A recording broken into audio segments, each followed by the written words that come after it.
To start, press any key. Where's the any key? Now, before we do this, let's go over the ground rules.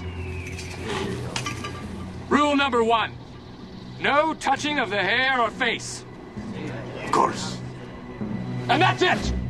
Now let's do this! Booster. Go. Retro. Go. Vital. We go fly. Guidance. Guidance, go. Okay, man, let's turn it burn. Launch control, this is Houston. We are go for launch. Dive, dive, dive. Let's put the hammer down. Intruder alert! Intruder alert! Get off my bridge! You're gonna need a bigger boat. Nine! Yes! Yes! Yes! Roger that. Are you ready for a war? Now I'm really angry. This is fucking war. Round up the usual suspects. Follow me. Certainly! What have I got to lose? Hello? Hello. Hello, hello. Smoke and mirrors, guys. Welcome to the movie factory. I know who I am. I'm a dude playing a dude disguised as another dude. Yeah. Right, Mr. DeMille, I'm ready for my close-up. I thought I told you never to interrupt me while I'm working. Proceed. Quiet, numbskulls. I'm broadcasting. Isn't it about time for somebody's favorite radio program? There is nothing wrong with your radio. Do not attempt to adjust it or change the station. We are in control. We will control the frequency and amplitude modulation. We will control the super heterodyne matrix.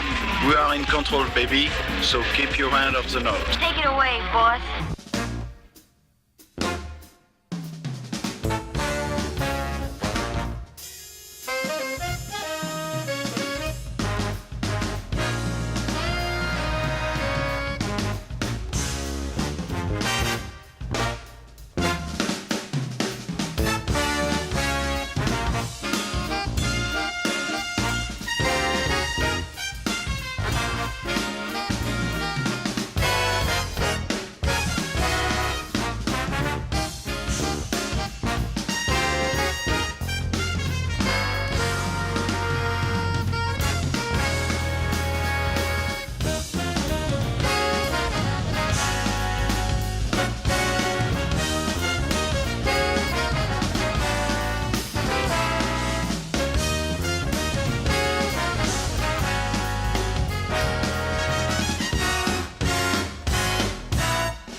Well, gang, another singer-songwriter weekend is upon us here in lovely Cape May by the Sea, New Jersey.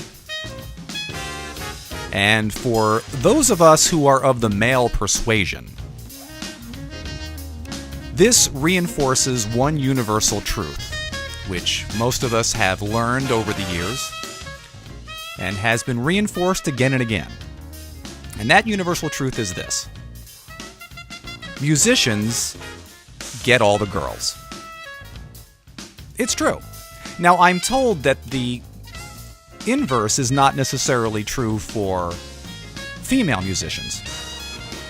They do not necessarily get all the guys. But if you're a guy type, you probably have experienced at least once or twice in your lifetime being at some party somewhere. Maybe you were 17 or 18 and you're trying to make the scene there with Elaine Fenstermacher, and you're just beginning to make some progress.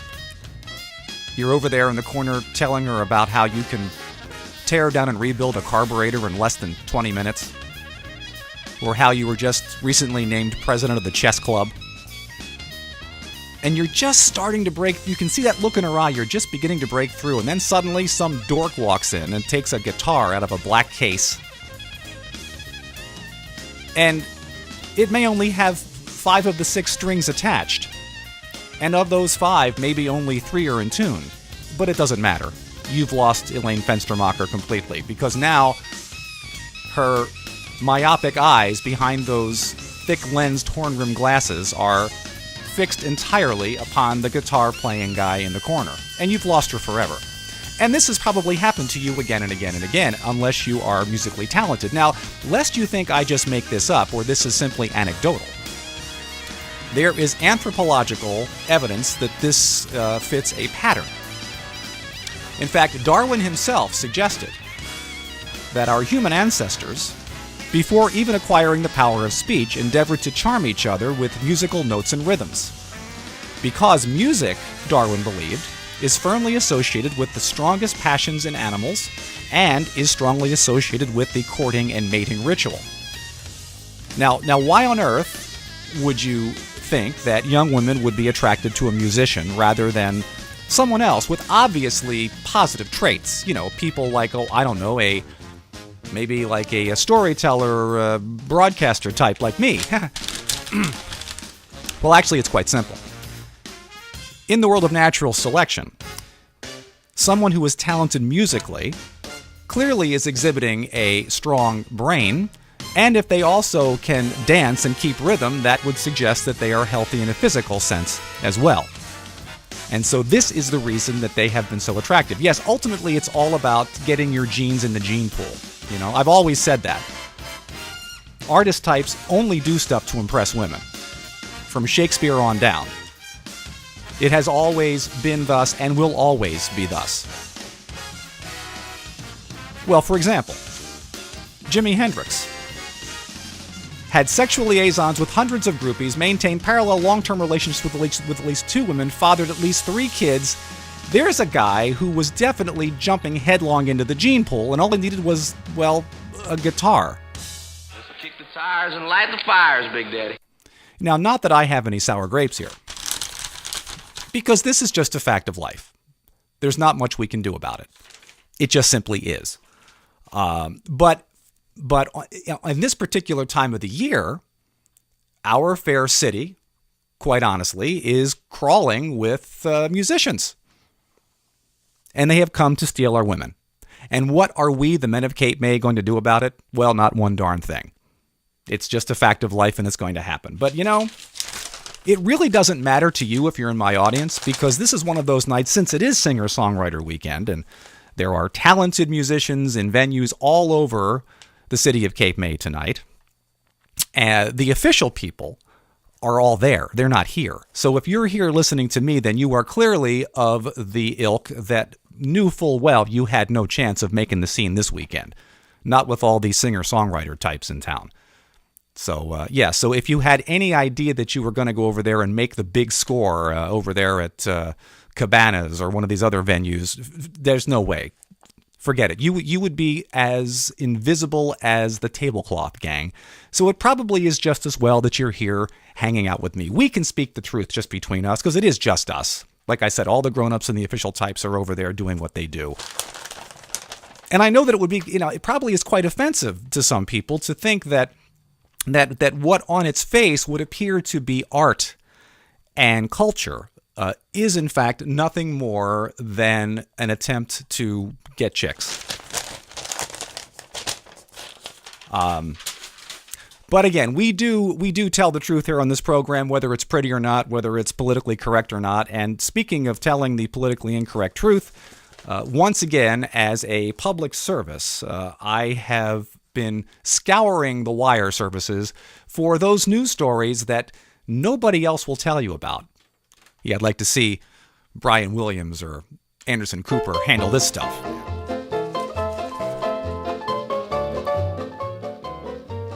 Our first story has particular resonance here in Cape May, and you'll see why in a moment. When Rose Marks and her extended family of gypsy psychics, and the word psychics is in quote by the way, were indicted last year for a 20-year run of duping South Floridians out of as much as $40 million, victims of the clan were elated that justice might be at hand. A typical scam, according to prosecutors, was to take a client's cash to, quote, pray over it, unquote, promising its return, but somehow figuring out how to keep it. However, in December, the Marxist attorneys reported that several of the so-called victims had begun to work with them to help clear the family, including one who reportedly paid Rose over $150,000. According to the lawyers, these victims now call the Marxes friends, life coaches, and confidants. Here in Cape May, we call them ghost hunters.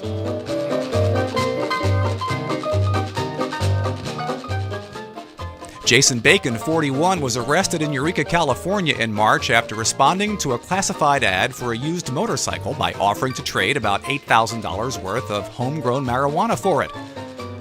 According to an officer on the scene, Bacon told a deputy, "Well, I know you can't sell it, but I thought it was okay to trade it."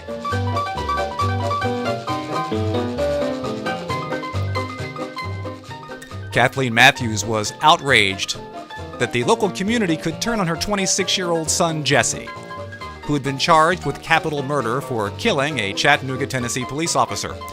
She told the judge in a letter that Jesse's a good man. She lamented, you do one little thing and they hold it against you forever.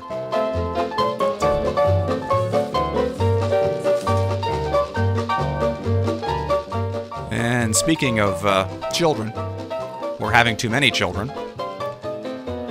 you guys know who Michelle Dugar is, right? Yeah, she's the lady with the reality show. She and her husband have the 19 kids. Well, she was recently asked about overpopulation, since she's made such a contribution to it, but she said, no, don't worry about overpopulation.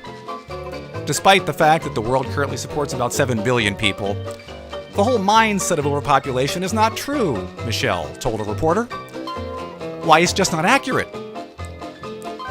Because she read on the internet that the entire population of the world, if they stood shoulder to shoulder, could fit within the city limits of Jacksonville.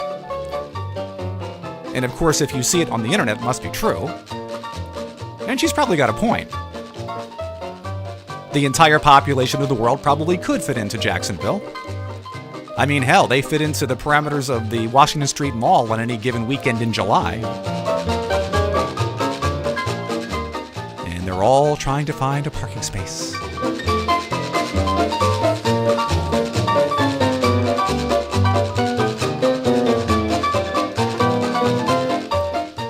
You guys know who the Duke of Edinburgh is, right? Yeah, otherwise known as Mrs. Queen or Mr. Queen Elizabeth, the Queen's husband. Well, I guess what you don't, he typically just stands next to her and looks very tall, and doesn't say much.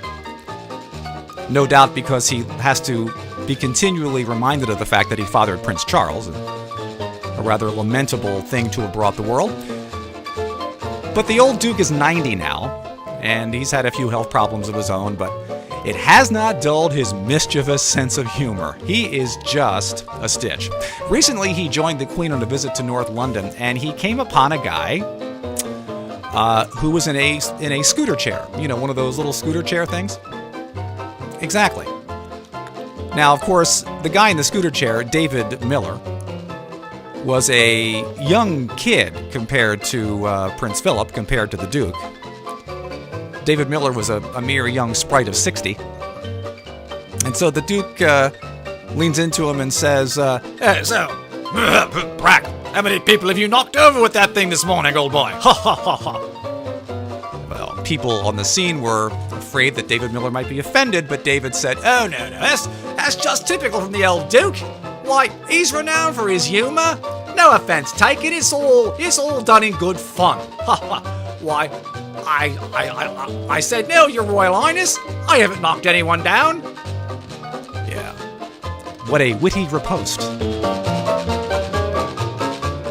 I can only say that it's a good thing that Prince Philip is not an American. If so, he would already be doing the Oprah apology tour, as the ranks of scooter chair occupants nationwide condemned him. Why, he'd have to probably quit being Prince.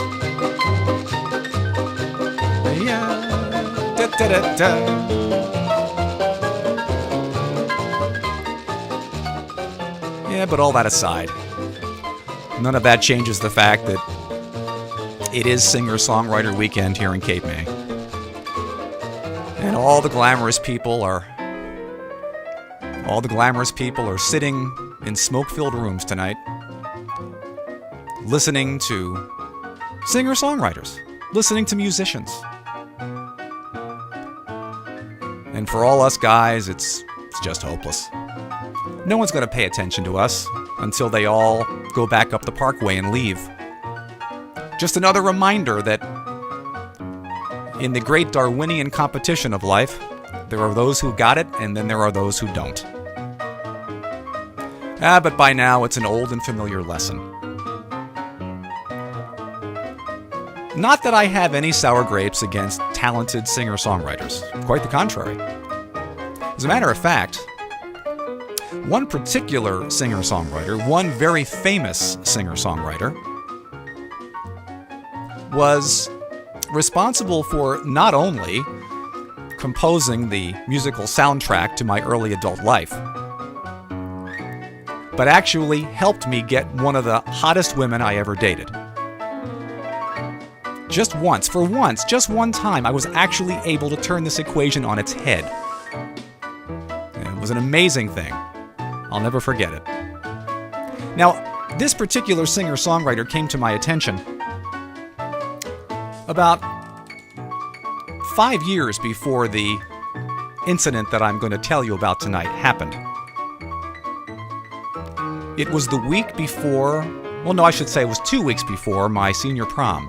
Now, I've told the senior prom story on the air many times, and I'm not going to repeat it here. But it was a particularly fateful, gloomy, drizzly Tuesday afternoon, and my friend Don Amy and I had just been fitted for our tuxes at Al's Swank Formal Wear in Hatboro. We were still smarting from that rather aggressive measurement of the inseam that Al was so famous for. And we were driving through the streets of Hatboro in Don's 1972 green Plymouth Duster, observing the passing scene, talking about life, anticipating the glories of our senior prom to come. It was an early spring afternoon, a little gloomy, but ripe with potential. Now, I have to tell you that in the background of all of this, in fact, the background music of our lives back then was AM radio. Right? In that Plymouth Duster, there was only an AM radio. Any place we went, there were AM radios. And they seemed to be playing constantly. I don't know that any of us paid any attention to what was actually playing. It was just an endless soundtrack. Just an endless kind of static in the background. Sounded something like this. One prize patrol with Herb Weissbaum aboard today. Southbound expressway traffic is slow approaching University Ave, where the exit ramp there is closed due to construction. Also, westbound expressway traffic is heavy from Girard to Montgomery Drive. Hi, who are you?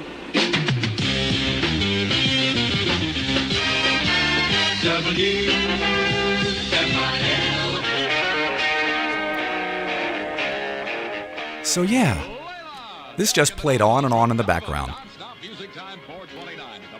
And I can tell you that on those rare occasions when we actually paid attention to the music, we realized that we never heard the beginning of any song, of any record, because they were records back then. They were literally 45s with a big hole in the middle. We never heard the beginning because back then the boss jocks, as they were called, talked over the beginning of the record. It's something called hitting the post.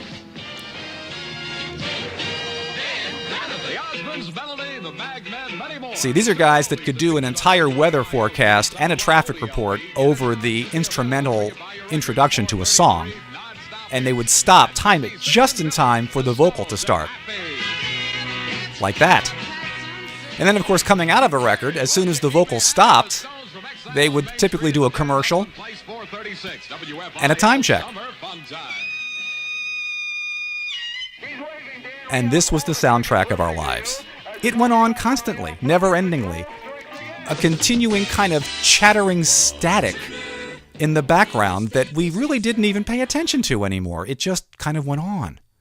Until that memorable spring afternoon when Don and I are driving along through the streets of Hatboro, having just been fitted for our tuxes, And all of a sudden, we heard something come out of the speaker that was so different, so unique, so unlike anything we had ever heard coming out of that radio before, that both of us simultaneously stopped what we were talking about. I think we may well have stopped in mid-sentence.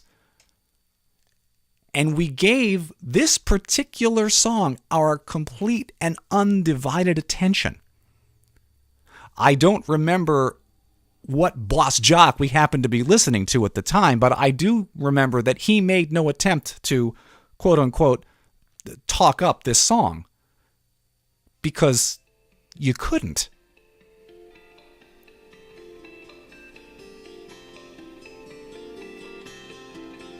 It was raining hard in Frisco. I needed one more fare to make my night. A lady up ahead waved to flag me down. She got in at the light. Oh, where you going to, my lady blue?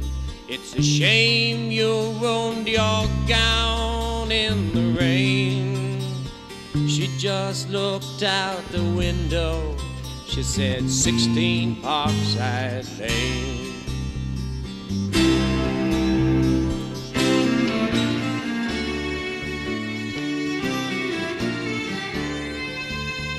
Something about her was familiar. I could swear I've seen her face before. But she said, I'm sure you're mistaken. And she didn't say anything more. It took a while, but she looked in the mirror. Then she glanced at the license for my name. A smile seemed to come to her slowly. It was a sad smile just the same. And she said, how are you, Harry? I said, how are you, Sue? Through the too many miles and the too little smiles, I still remember you.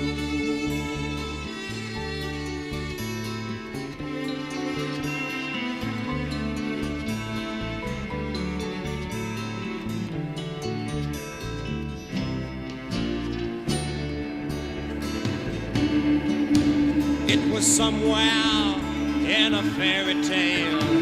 I used to take her home in my car. We learned about love in the back of a Dodge. The lesson hadn't gone too far. You see, she was gonna be an actress, and I was gonna learn to fly. She took off to find the footlights. I took off to find the sky.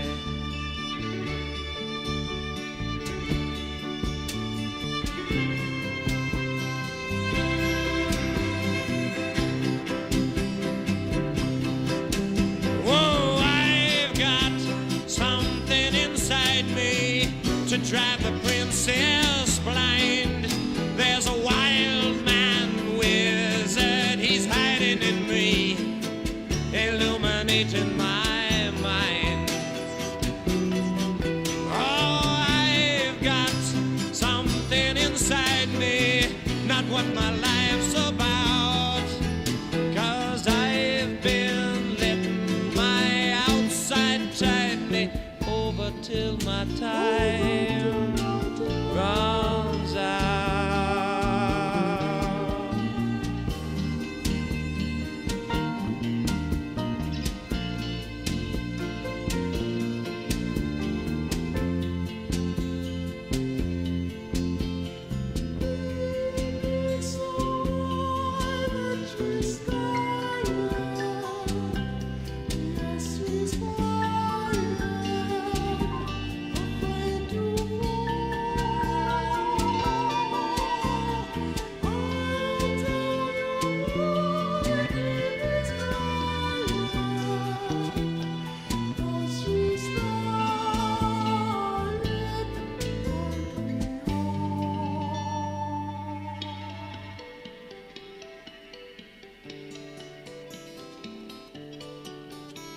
was not much more for us to talk about. Whatever we had once was gone. So I turned my cab into the driveway, past the gate and the fine trim lawns. And she said, we must get together, but I knew it'd never be arranged. Then she handed me $20 for a $2.50 fare. She said, Harry, keep the change. Well, another man might have been angry, and another man might have been hurt, but another man never would let her go. I stashed the bill in my shirt, and she walked away in silence. It's strange how you never know, but we'd both gotten what we'd asked for such a long, long time ago. You see, she was gonna be an actress, and I was gonna learn to fly. She took off to find the footlights, I took off for the sky.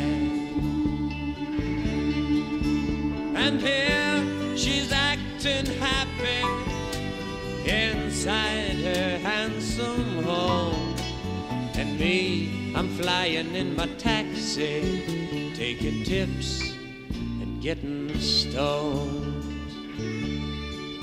I go flying so high when I'm stoned. Now, I don't remember which one of us said it first, but one of us turned to the other and said, "What the hell was that?" I mean, that is something the likes of which we had never heard on AM radio before. It was something completely unique. Here's a record about some pot-smoking cab driver and his old girlfriend.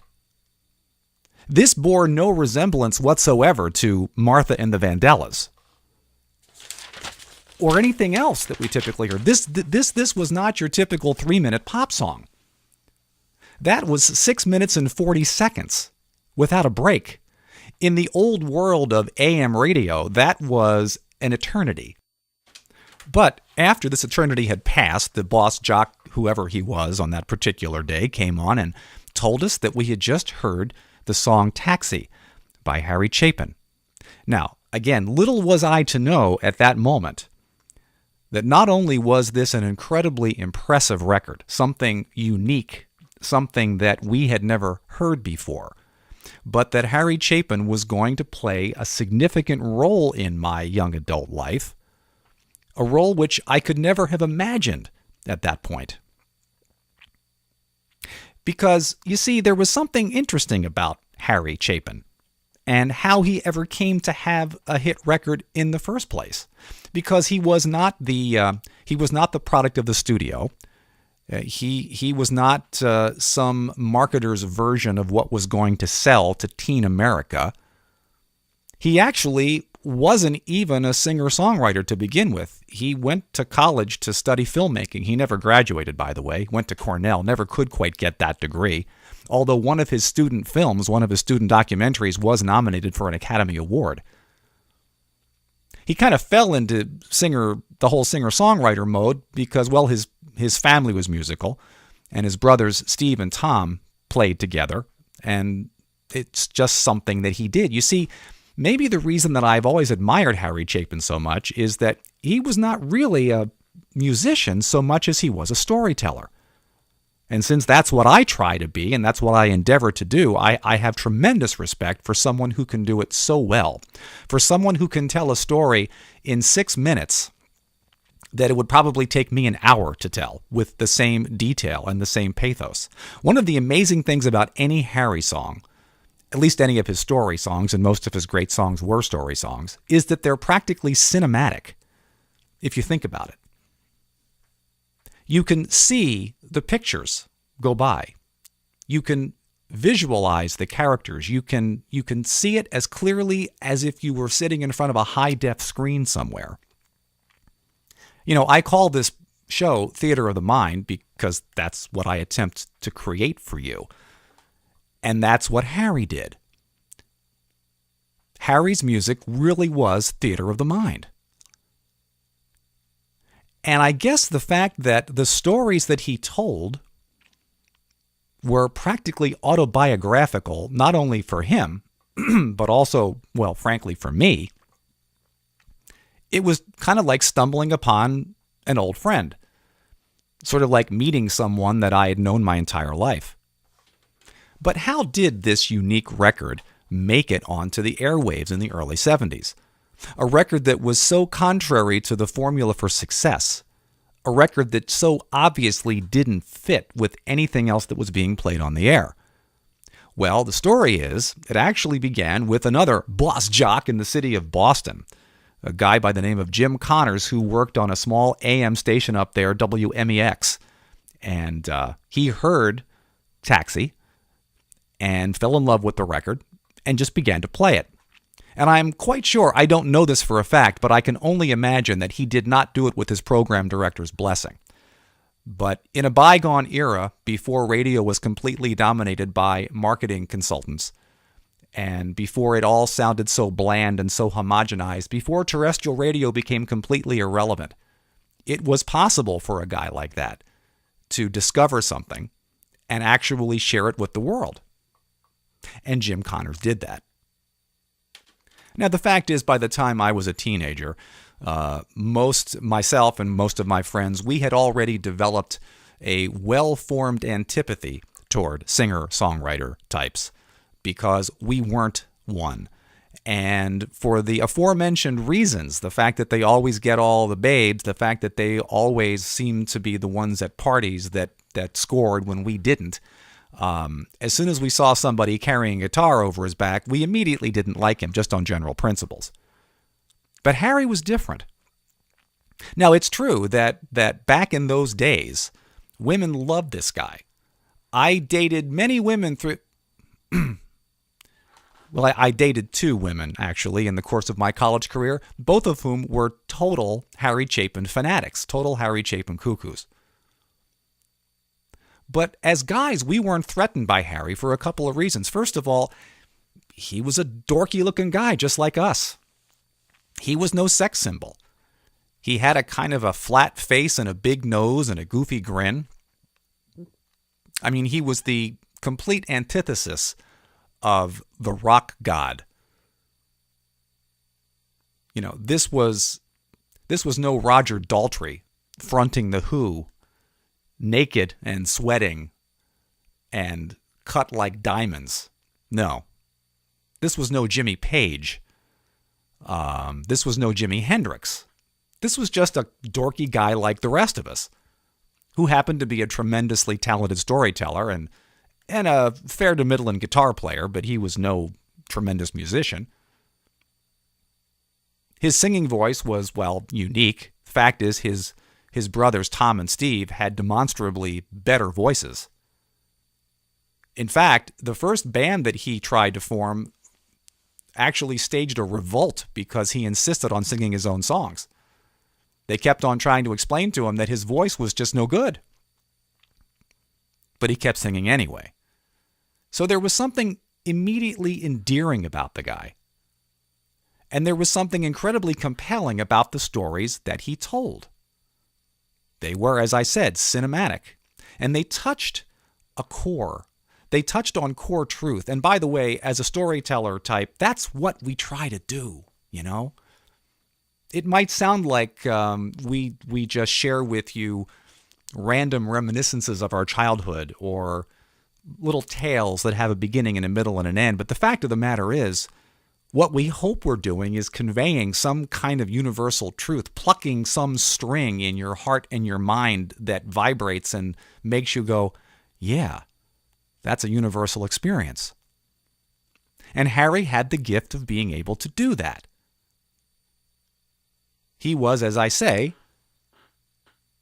an incredibly gifted storyteller. It was an early morning ballroom, and the place just opened up. And a little man come in so fast and started at his cups. And the broad who served the whiskey, she was a big old friendly girl. And she tried to fight her empty nights by smiling at the world. And she said, hey bub, it's been a while since you've been around. Where the hell you been hiding, and why you look so down? But the little man just sat there like he'd never heard a sound. The waitress, she gave out a cough, and acting not the least put off, she spoke. Once again, she said, I don't want to bother you, consider it's understood. I know I'm not no beauty queen, but I sure can listen good. And the little man took his drink in his hand and he raised it to his lips. He took a couple of sips and he told the waitress this story. I am the midnight watchman down at Miller's Tool and Die, and I watch the metal rusting, and I watch that time go by. A week ago at the diner, I stopped to get a bite, and this here lovely lady, she sat 2 seats from my right. And Lord, Lord, Lord, she was alright. Oh, she was so damn beautiful that she'd warm a winter frost. But she was long past lonely and well nigh on the lost. Now I'm not much of a mover or a pick-em-up easy guy, but I decided to glide on over and give her one good try. And Lord, Lord, Lord, she was worth a try. Tongue-tied like the schoolboy, I stammered out some words, but it did not really matter much, 'cause I don't think she heard. She just looked clear on through me to a space back in my head, and it chained me into silence as quietly she said, if you want me to come with you, then that's alright with me, 'cause I know I'm going nowhere, and anywhere's a better place to be.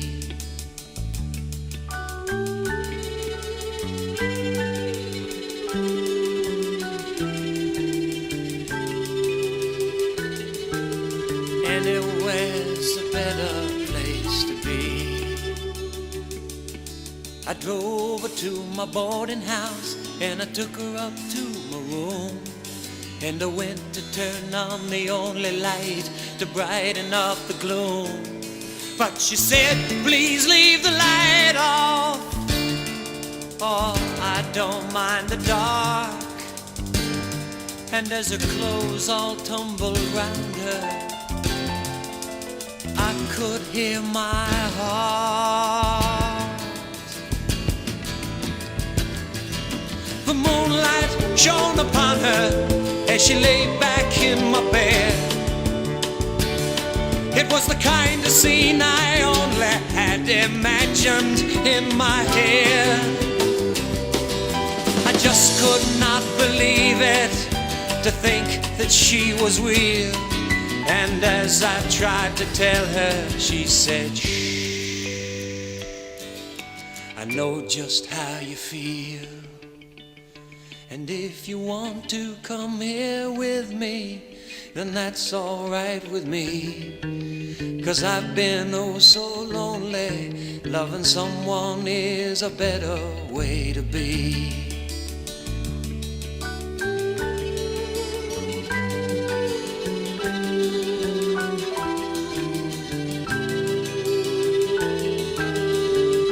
anywhere's a better place to be.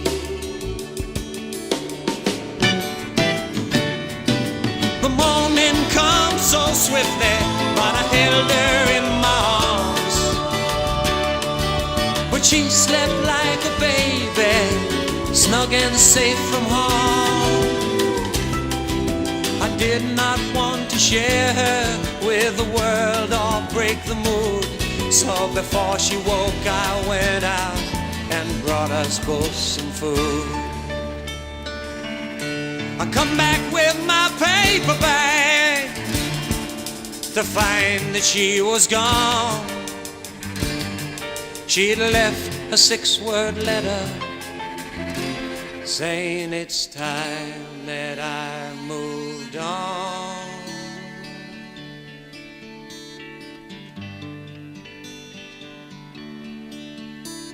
The waitress took a bar rag and she wiped it across her eyes. And as she spoke, her voice came out as something like a sigh. She said, I wish that I was beautiful, or that you were halfway blind. And I wish I weren't so doggone fat. I wish that you were mine. And I wish that you'd come with me when I leave for home. For we both know all about loneliness and living all alone. And the little man looked at the empty glass in his hand, and he smiled a crooked grin. He said, I guess I'm out of gin, and I know we both have been so lonely. And if you want me to come with you, then that's all right with me. 'Cause I know I'm going nowhere, and anywhere's a better place to be. I can tell you that I have seen Harry Chapin in concert probably no less than 50 times in my life.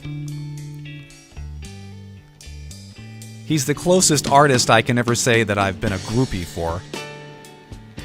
And I say that without shame or without self-consciousness. And I can also tell you that he is the only public figure, celebrity type whose death I truly mourned. In July of 1981, at the age of only 38, Harry apparently had a heart attack while driving on the Long Island Expressway, and he was rear-ended by a tractor-trailer and killed. And I can remember specifically where I was that day, specifically what I was doing, and how it felt. And a whole community of people, the people that I had gone to college with, the people that I had shared that particular time in my life with, we all felt the same thing. So I can relate to that when it happens with other artists. I don't feel it, but I can relate to it. I mean, I completely did not understand the whole Michael Jackson insanity. It just never made any impression on me. I understood the Whitney Houston thing even less so, because they weren't of my time. These were not people that wrote the soundtrack of my life. And for those that had that experience with Michael Jackson and Whitney Houston, I dig it. I get it. Don't share it, but I get it. So this was Harry. Now, there's a couple interesting things. And again, like any great storyteller, the stuff that Harry wrote was somewhat autobiographical. He had, of course, nothing but his own life to mine for material, as any storyteller does. But on the other hand, he also mined the lives of others. Now, in the case of his own life, he wrote a song called I Want to Learn a Love Song, which was about the way he met the woman he married, Sandy, a woman who was 9 years his senior and married at the time that he met her, which is what the song's about.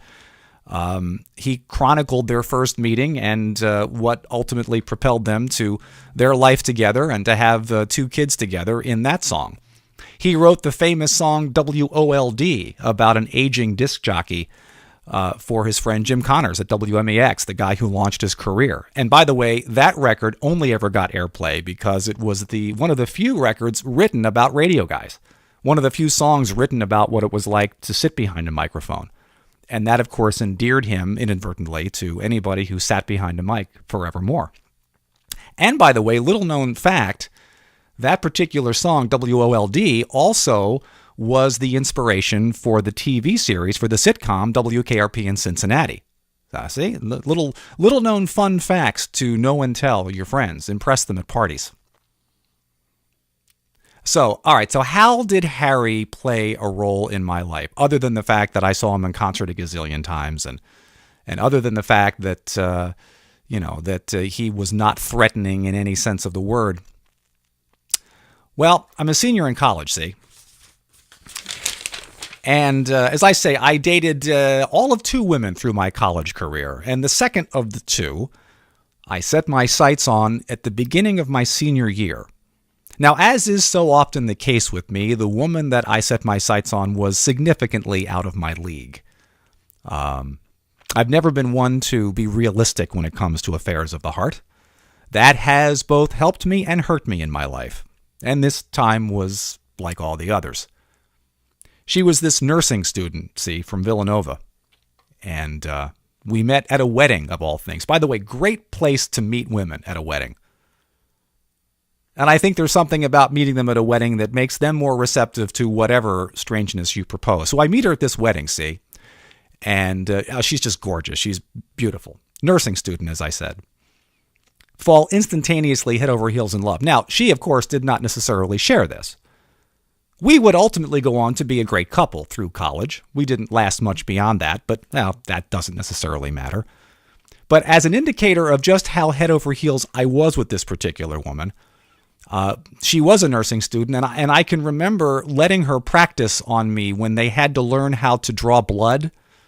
I literally allowed myself to become a human pincushion for this girl. And anybody who knows me will tell you that I have such an aversion to being stuck with anything sharp that it actually borders on the psychotic. I hate needles of all type, and anything sharp that's going to poke me just makes my flesh crawl. But I endured it for the sake of love. Well, for the sake of something that looks like love. But of course, that was all well in the future. So I'm this senior in college, see, and I fall head over heels with this girl. Now, what's the first thing you ultimately try to do? And this is true of either sex. You try to establish some common ground, don't you? You know, once the immediacy of the physical attraction is apparent to at least one of the 2 of you, generally it is that person who tries to establish the bridge, the common ground. Where can we both find a place to connect here? And I'll never forget it. We're at this wedding, see, and I'm doing my best to impress this girl, despite the fact that the wedding band. Yes, by the way, the whole musician thing even extends to wedding bands. The guy in the wedding band who was playing the accordion was, I guess, to some people rather attractive.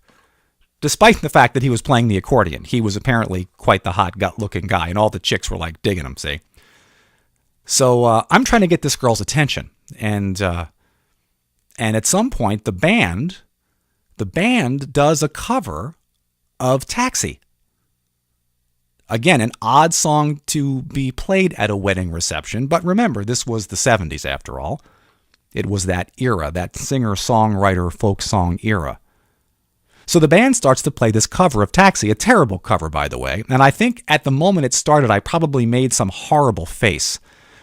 And we both exchanged a glance that said that at that moment we both shared in a mutual disgust for how this great song was being massacred by this awful wedding band. And I think I said something to the effect of, "Oh, what a shame. How can they take a great song like that and it's just awful?" And she said, "Oh, you like Harry Chapin?" Immediately, of course, I actually did like Harry Chapin. She could have said, "Oh, do you like having your organs cut out with a dull spoon?" I would have said, "Fine." And I said, "Well, yes, as a matter of fact, I do."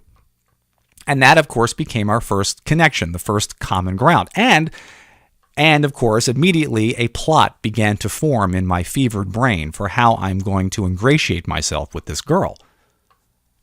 Now, as luck would have it, Harry was scheduled to play a concert at the Valley Forge Music Fair. Remember that place? Valley Forge Music Fair or Festival, whichever it was. It was just up Route 202 off of the Paoli exit. And Harry had a concert coming up in about 3 weeks. Of course, I knew this because I was the total groupie and I kept track of all this stuff. And so at some point in the course of this wedding that I'm trying to talk up this girl, see, it was one of those rare times in my life when I just screwed up the courage and went right for it. I didn't beat around the bush. I didn't think strategically. I didn't plan a long campaign. I just came right out with the question. And I'm sure I was very suave and very, very well spoken. So you can imagine the accordion music playing in the background and everybody sort of dancing drunkenly out there on the floor. And at some point I staggered out something to the effect of, so like, would you like to go to a concert? Harry's playing a concert. Would you want to go? Maybe, kinda, huh? Would you? And she said, "Well, of course I would. I would be honored to go to a Harry Chapin concert with you." Score! I was in. So now I realized that this particular Harry Chapin concert, over and above all the others that I had attended up until that time, and quite frankly would attend from that time on, this was going to be the concert. This was the one where things really had to work if I was going to make this whole thing happen. So, as is always the case, time slowed down. The days crawled by. Now, I need to give you a little more Harry background here at this particular point in his career. You see, in addition to being a storyteller and an artist and a musician and a concert attraction, Harry was also a bit of a social activist. His particular cause was world hunger. Now, you could argue, as I would today, that his approach to solving world hunger was probably doomed to fail. His approach was based on a philosophy of collecting money and feeding people, as opposed to collecting money and helping teach people how to feed themselves. But that's neither here nor there. He was an idealistic young guy in his 30s, and one of the other many things that set him apart from the rest of the organized official musical celebrity world is the fact that he was a genuine philanthropist. He didn't make a gazillion dollars and then in some token way share a little bit with the rest of the world just to look good. He did it genuinely. As a matter of fact, when he died practically broke because he, frankly, gave most of his money away. So what would typically happen at one of his concerts, because this, again, was something that made it very difficult for his bandmates to really make a living, he would typically take 50% or more of the proceeds of any concert, and he would use it for one world hunger cause or another. And he would also sell T-shirts and record albums in the back after the show, because this is what he did. So the real high point of any Harry Chapin concert was not so much the concert itself, because by the time you got to the mid to late 70s, which is the time period I'm talking about, he really hadn't had a hit record in a long time. So he was pretty much playing the same old stuff that he always played, which we'd all heard a million times before, but that was part of the fun of it. It was kind of like a Grateful Dead concert. You know, the whole Deadhead phenomena. You heard the same stuff over and over again, but that's why you went, to hear the same stuff over and over again. But once Harry adopted this world hunger cause, he actively began to sell stuff in the back of the back of the lobby after the concert, which is something you would typically associate with like a bar band. But Harry did it in a unique way. You know, here's, a big time cult guy who would typically fill up an arena or at least a large theater, and he would go to the lobby after the show, and he would actually, if you bought one of the CDs, or not, they weren't CDs then, if you bought one of the albums or one of the T-shirts, he would autograph it for you. And I'm sure there are many people who have autographed Harry Chapin stuff. So as I began to plot my strategy to completely impress this girl, I decided that we were going to work it in such a way that we would be first in line or close to the front of the line to get ourselves some officially autographed Harry memorabilia. Because that was always the great challenge. You can only imagine that everybody wanted to get the autograph, and everybody would sort of queue up, and and he would do his best to sign everything. But sometimes there's only so much anybody can sign and so much anybody can do. So the strategy was to get to the front of the line quickly. I said, if I can walk out of that concert, and if I can give this girl, or make sure that this girl gets an autographed album or an autographed T-shirt, I'm in. This is like the ultimate score.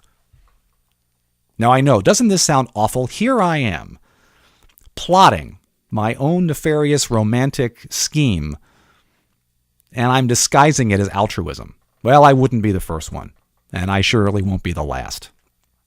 So the night of the concert arrives, and it is a bitterly cold night in February. And we go there, and we got pretty decent seats right in the middle. And of course the concert begins, and immediately once the concert begins, you can tell that the two of us, even though this is our first date, we are like members of the same tribe. We know all the same songs. We laugh at all the same silly jokes that Harry used to always tell. And he always ended his concerts the same way. He always ended his concerts with the song Circle. In fact, you could tell the concert, and by the way, he like Bruce Springsteen, would typically perform for hours and hours. A 4-hour Harry concert was not unusual. But he always ended the concert with the song Circle. And so he starts playing the song, see? And I know that the time has come to make our move. My strategy, you see, was to get up once Circle started and get ourselves out to the lobby, out in front of the table where all of the souvenir memorabilia charity stuff was, so we'd be in a good spot. And so I'm trying to whisper in this girl's ear that we got to go.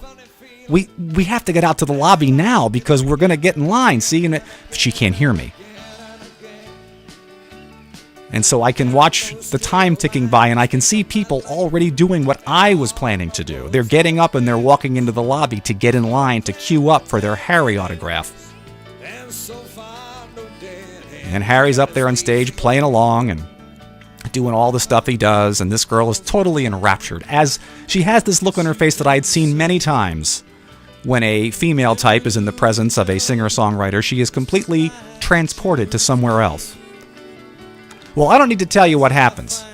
The concert comes, the concert goes. By the time we got ourselves out to the lobby, we were looking at a crush of people that would have made Woodstock seem underpopulated. And finally, after a long time of jostling and elbowing, we finally had to admit defeat. We were not going to get our Harry autograph this particular concert. So, okay, life happens. So we get into my car, and we start driving into the cold night, and we finally find ourselves in the Howard Johnsons right there in beautiful King of Prussia, Pennsylvania. We're sitting there in the Howard Johnsons, and just to get some coffee to warm up because, gosh, it's cold. And of course, by now, hours have passed since the concert was over, because it took a long time to get ourselves out of the parking lot and back out and back up the road. And we're sitting there in the Howard Johnson, see? And all of a sudden, we see this limousine pull in. Yeah, it's an honest to goodness limousine. And these guys start piling out of the limousine. And I'm looking out the window. She doesn't see them at first. I'm looking out the window, and I realize that I'm seeing the entire Harry Chapin band getting out of this limousine. There's the bass player, Big John Wallace, and And there's Yvonne, one of the backup singers, and I realize that they're actually coming into the Howard Johnsons. And I think to myself, could this be? God, have you given me this as a sign? So I did something in that moment that I never did before and have never done since. I stood up and I was a total groupie. As the band comes in, looking around for a place to sit, I stand up and like an idiot, I start waving my arms and screaming, "Yo, Harry, over here!" Thinking, what have I got to lose, right? Well, believe it or not, Harry and the band walk toward us. And they sit in the table right across from us. They took up 2 tables. And we spent the next hour hanging out and having coffee and talking to Harry Chapin. Man, did I ever score. Thank you, singer-songwriters. Successful broadcast.